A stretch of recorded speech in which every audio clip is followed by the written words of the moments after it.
Hey, Dave from Geeky Guys here. Not reporting from a normal location today. Me and Mr. P are over in Manchester. We've travelled up here for MegaCon Live, which is kicking off at Manchester Central this weekend. We're going for the day tomorrow. More on that later. So, the new episode of Strange New Worlds under the Cloak of War. Good episode. I think I'd have to say all three of us enjoyed it. It's basically the old tensions are brought to the fore on board the Enterprise, but at least a couple of the crew when an old Klingon warlord, an old Klingon defector who is now trying to repair his ways and is trying to be a bit of an ambassador with the Federation, comes on board and they're going to escort him to a conference along with the USS Kelsey May. Now, we've heard in previous episodes of Strange New Worlds that Dr. M'Benga and Nurse Chapel have had a bit of connection with the Klingons in the past. Also Erica Ortegas has as well, and the three of them kind of have a very uneasy feeling about this Klingon coming on board, and is purported as the Butcher of Jagal, the Moon of Jagal, where obviously this big battle happened that Nurse Chapel and M'Benga were involved with years back. In the episode we get to see some nice kind of flashbacks to that time and kind of see what they went through and why they've got these kind of mental health problems, PTSD sort of thing with Klingons and going back to that time. So yeah, Dr. M'Benga, Nurse Chapel and Erica Ortegas have these very uneasy feelings about this Klingon defector coming on board, and has he really changed his ways? Is he no longer the Butcher of Jagal? And, you know, is this nice, friendly, amiable guy who he appears to be when he's in... you first see him in the episode, and obviously with him being Klingon, we don't really trust that way of being, really. And I think we kind of see the Klingon through their eyes a little bit. I think the audience has a bit of mistrust of where he's coming from and whether he's telling the truth. We all know what Klingons are like. But yeah, basically it's a good episode exploring those past times in the Klingon War, Battle of the Binary Stars, and how they've dealt with that over the years, how it still affects them today, what they went through and how that has kind of brought their characters to the point where they are now on the Enterprise in Strange New Worlds.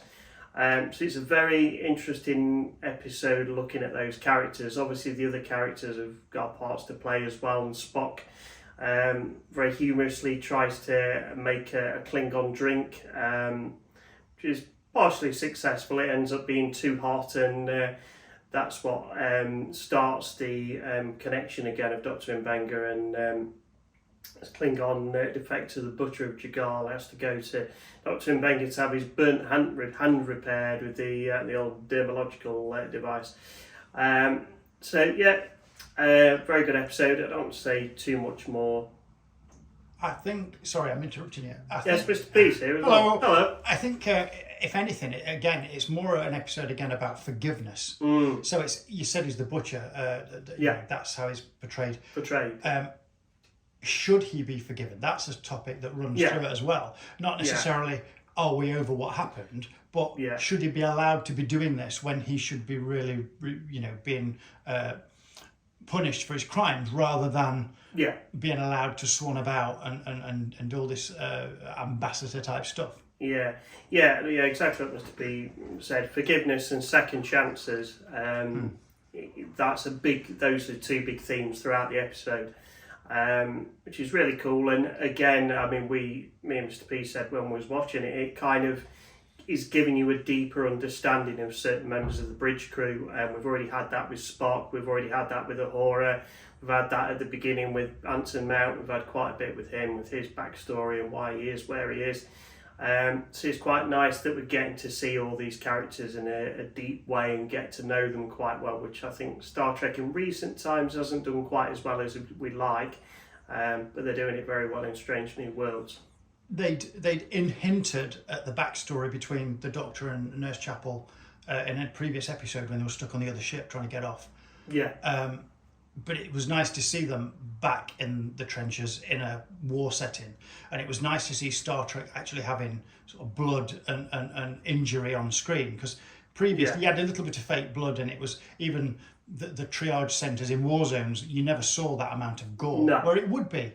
And it was nice to see, you know, them there and dealing with all that stuff firsthand, and how their abilities have grown and their trust of each other has grown. That was nice to see.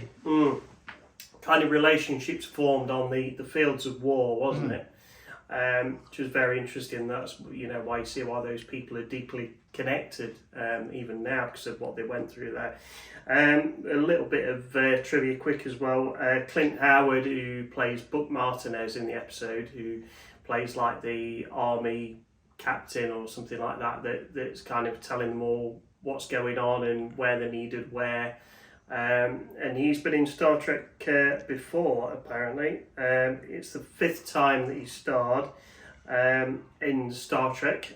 He's also been in the Corbomite Maneuver in 1966, Past Tense Part 2 1995, Acquisition 2002, and Will You Take My Hand from 2018. So he's been in a bit of Star Trek. But yeah, overall good episode. Go and watch it if you haven't seen it, and keep up the good work, Strange New Worlds. We're liking it.